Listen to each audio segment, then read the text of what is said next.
हमारे चैनल में आप सबका स्वागत है। अवय अष्टमी के पर्व पर आप सभी को बहुत बहुत शुभकामनाएं। तो आइए हम आपको बताने जा रहे हैं अवय अष्टमी व्रत किसके लिए रखा जाता है। इसका हम आपको कथा सुनाएंगे। अवय माता का व्रत क्यों रखा जाता है, चलिए हम आपको बताते हैं अवय माता का व्रत क्यों रखा जाता है। अवय माता का व्रत इसलिए रखा जाता है, बच्चों के लंबी आयु के लिए रखा जाता है। सुख समृद्धि बना रहे हमारे बच्चों के जीवन में, खुशहाली जिंदगी रहे, बुरी नज़र से भगवान बचाएं उनको, और उनके तरक्की के लिए रखा जाता है। सुखी जीवन के लिए व्रत रखा जाता है। बहुत बड़ा महत्व है इसका। अवय अष्टमी का श्यामा माता का उपासना की जाती है। आज के दिन जो है अवय अष्टमी के दिन राधा जी ने अपने कंगन से अपनी कुंड बनाई थी, उससे बोलते हैं राधा कुंड। आज भी वहाँ पे विराजमान है। तो वहाँ पे कृष्ण जी का कुंड है, कृष्ण कुंड है, तो राधा जी ने अपना भी कुंड बनाई थी ताकि कृष्ण जी का कुंड का पानी जल राधा जी के कुंड में आते हैं, तो दोनों राधा कृष्ण का कुंड है वहाँ पे। तो इसका बहुत बड़ा महत्व है। इसमें श्यामा माता का भी उपासना की जाती है। तो गौरी गणेश जी को पान के पत्ते में इनको वहाँ स्वास्तिक बनाया जाता है। गणेश की पूजा होती है, इनकी महत्व बिना गौरी गणेश की पूजा अधूरा माना जाता है, इसलिए गौरी गणेश जी को विराजमान किया जाता है। कोई भी व्रत होता है गौरी गणेश जी को पहले विराजमान किया जाता है, पान के पत्ते में इनको बैठाया जाता है। आपको बताने जा रहे हैं कथा। तो कथा आप सुनिए, जैसे हम बता दिए कोई व्रत रहती है तो के सुने अधूरा माना जाता है, बिना कथा पढ़े हुए पूर्ण नहीं मानी जाती है। इसलिए आपको हम कथा सुनाने जा रहे हैं। तब तक हमारे वीडियो पे आप लोग बने रहिए। माता का दो कथा पढ़ी जाती है अलग अलग। पहले कथा की अलग महत्व है, दूसरे कथा का अलग महत्व है। दो चीज जोड़ा बना के करना चाहिए, एक कभी नहीं करना चाहिए। इसलिए दो कथा पढ़नी चाहिए। तो हम आपको दोनों कथा को पढ़ के सुनाएंगे। पहला कथा का महत्व अलग है, दूसरे कथा का महत्व अलग है। दोनों कथा आपको हम पढ़ के सुनाने जा रहे हैं। तब गौरी गणेश भगवान की जय, अवय माता की जय। एक नगर में साहूकार रहा करता था। उसके 7 लड़के थे। एक दिन उसकी स्त्री खदाने में मिट्टी खोदने के लिए गई, और ज्यों ही उसने जाकर वहां कुदाली मारी, त्यों ही शेही के बच्चे कुदाल की चोट से सदा के लिए सो गए। इसके बाद उसने कुदाल को स्याऊं खून से सना देखा, तो उससे शेह के बच्चे मर जाने की बड़ा दुख हुआ। तो वह विवश थी, क्योंकि यह काम उससे अनजाने में हो गया था। के बाद वह बिना मिट्टी के ही खेद करती हुई अपने घर आ गई, और उधर जब से अपने बूढ़ काल में आई तो अपने बच्चों को मरा हुआ देखकर नाना प्रकार से विलाप करने लगी, और ईश्वर से प्रार्थना की कि जिसने मेरे बच्चों को मारा है उसे भी इसी प्रकार कष्ट होना चाहिए।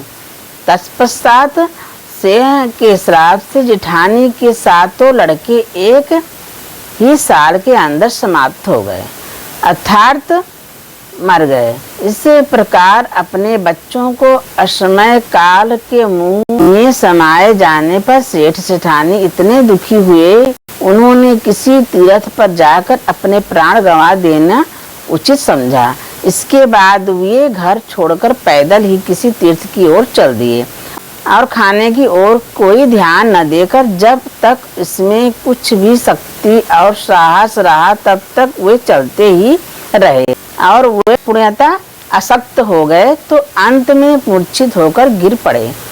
उनकी दशा देखकर भगवान करुणा के सागर ने उनको मृत्यु के बचाने के लिए उनके पापों का अंत किया, और इसी अवसर में आकाशवाणी हुई कि हे सेठ, तेरी जेठानी ने मिट्टी खोदते समय ध्यान न देकर शेह के बच्चे को मार दिया। इसके कारण तुम्हें अपने बच्चों को दुख देखना पड़ा।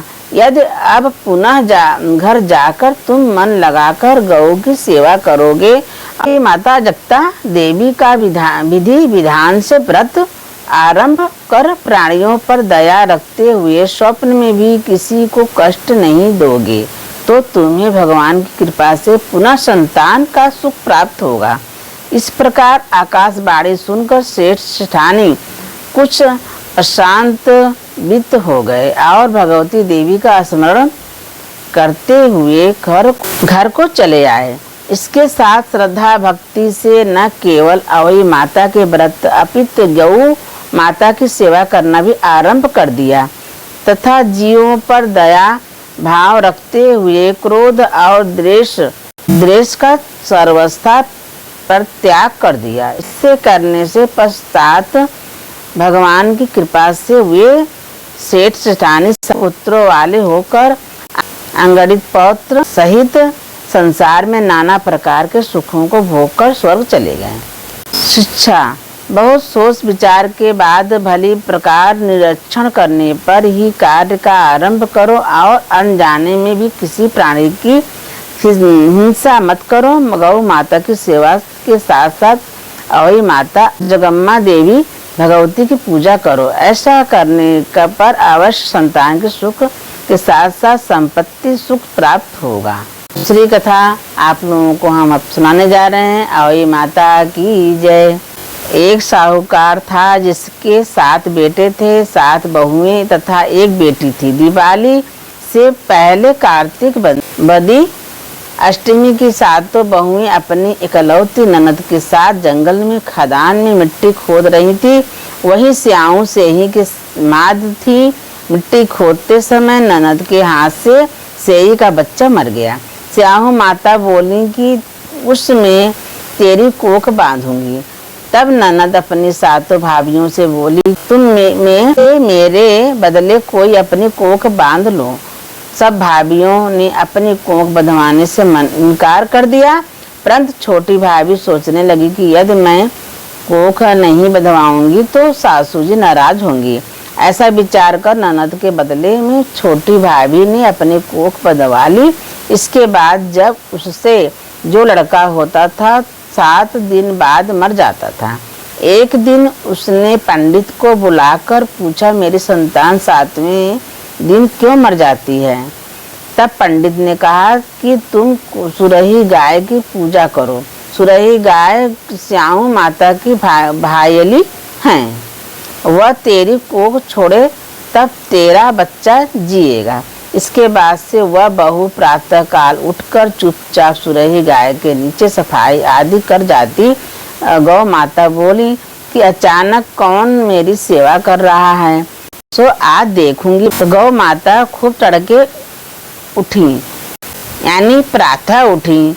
क्या वो देखती हैं कि एक साहूकार के बेटे की बहू उसके नीचे सफाई आदि कर रही हैं। गौ माता उससे बोली, क्या मांगती है? तब साहूकार की बहू बोली कि स्याऊ माता तुम्हारी भाली हैं और उसने मेरी कोख बांध रखी है, सो मेरी कोख खुलवा दो। गौ माता ने कहा, अच्छा। अब तो गौ माता समुद्र पार अपनी भायली के पास को लेकर चली। रास्ते में कड़ी धूप थी, सो वे दोनों एक पेड़ के नीचे बैठ गईं। थोड़ी देर में एक सांप आया। उसी पेड़ पर गरुड़ पंखनी पंछी का बच्चा था, उसको डसने लगा। तब साहूकार की बहू ने सांप मार डाल के नीचे दबा दिया और बच्चों को बचा लिया। थोड़ी देर में गरुड़ पंखनी आई तो वहाँ खून पड़ा देखकर साहूकार की बहू की चोंच मारने लगी। तब साहूकार ने बोली कि मैंने तेरे बच्चों को नहीं मारा, बल्कि सांप तेरे बच्चों को डसने को आया था। मैंने तो उससे तेरे बच्चों की रक्षा की। यह सुनकर गरुड़ पंखनी बोली कि मांग, तू क्या मांगती है? यह बोली, 7 समुंदर पर स्याऊ माता रहती हैं, तू उसके पास पहुंचा दे। तब गरुड़ पंखनी ने दोनों को अपनी पीठ पर बैठाकर स्याऊ माता के पास पहुंचा दिया। स्याऊ माता उन्हें देखकर बोली कि आ बहन, बहुत दिनों में आई। फिर कहने लगी कि बहन, मेरे सिर में जूं पड़ गई है। तब सुरही के कहने पर साहूकार की बहू ने सलाई से उनकी जुएं निकाल दी। पर स्याऊ माता प्रसन्न हो बोली कि तूने मेरे सिर में बहुत सलाई गेरी है, इसके लिए तेरे 7 बेटे होंगी। वह बोली मेरे तो एक भी बेटा नहीं, 7 बेटे कहाँ से होंगे। श्यामा माता बोली, वचन दिया वचन से फिरूं तो धोबी के कुंड पर ककरी होई। तब साहूकार की बहू बोली, मेरी कोख तो तुम्हारे पास बंद पड़ी है। यह सुन श्यामा माता बोली कि तूने मुझे बहुत ठग लिया। मैं तेरी कोख खोलती तो नहीं, परंतु अब खोलनी पड़ेगी। जा, तेरे घर तुझे 7 बेटे और 7 बहुएं ये मिलेंगी। तू जाकर उजमन करिए, 7 अहोई बनाकर 7 कढ़ाई करियो। वह लौटकर घर आई तो वहाँ देखा 7 बेटे 7 बहुएं बैठे हैं और वह खुश हो गई। उसने 7 अहोई बनाई, 7 उपजन किए तथा 7 कढ़ाई की। रात्रि के समय जेठानियाँ आसपास में कहने लगीं कि जल्दी जल्दी थोक पूजा कर लो, कहीं छोटी बच्चों को याद करके रोने न लगे। थोड़ी देर में उन्हें अपने बच्चों से कहा, अपनी चाची के घर जाकर देख आओ कि आज वह अभी तक रोई क्यों नहीं। बच्चों ने जाकर कहा कि चाची तो कुछ मान रही हैं और खूब उपजन हो रहा है। यह सुनते ही जिठानियाँ दौड़ी दौड़ी घर आईं और जाकर कहने लगी कि तूने कोख कैसे छुड़ाई। वह बोली, तुमने तो कोख बंधाई नहीं, सो मैंने कोख बंधा ली थी। अब श्यामा माता ने कृपा करके मेरी कोख खोल दी है। श्यामा माता ने जिस प्रकार उस साहूकार की बहू की कोख खोली, उसी प्रकार हमारी भी खोलियो। अपना कहने वाले तथा सुनने वाले की भी तथा सब परिवार को कोख खोलियो। बोलो श्यामा माता की जय, अहोई माता की जय।